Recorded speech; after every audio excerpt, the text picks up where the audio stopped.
Do you need to update the language on both screens on your Land Rover Discovery Sport? Then check out this video to find out how.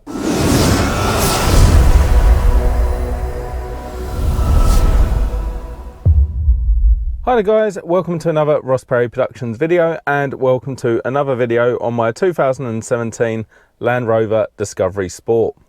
Now in this video I'm going to be showing you how to update the language found on both screens on the car, and by both screens I mean the main entertainment screen found in the middle and the one found in the middle of the instrument cluster just in front of the driver. Now it just so happens that you do have to change these individually. So I'm just going to start with the one in the middle of the dashboard here. So you see the two cogs down the bottom right hand side. We're just going to give that a tap.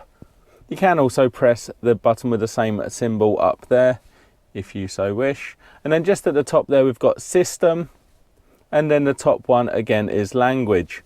Now there's a whole load of languages there that you can cycle through, but just for the sake of the video I'm going to go ahead and change it to French. And as you can see, it is now updating all of the text on the screen to French, and when we go back to the main screen you can see it's been changed to French. Now to do the middle one, we're actually going to be using these buttons down here. So just go ahead and first off press the menu button, which is just in the middle, and you'll see it's come up with driver assistance. So still in English, and we're just going to cycle through. So you've got trip computer by pressing the down arrow. And then the next one down is display settings. We're just going to go ahead and then press that OK button, and that takes you to another menu. And you can just see down the bottom there we've got language.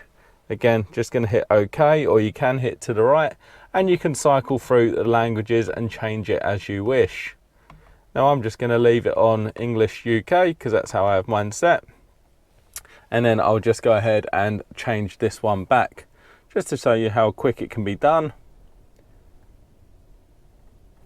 There you go, and that's all now back to English. So nice and simple. Well, I hope you found that video helpful. If you did, please go ahead, give me the thumbs up, leave me a comment down below, check out some of my other videos and subscribe to my channel.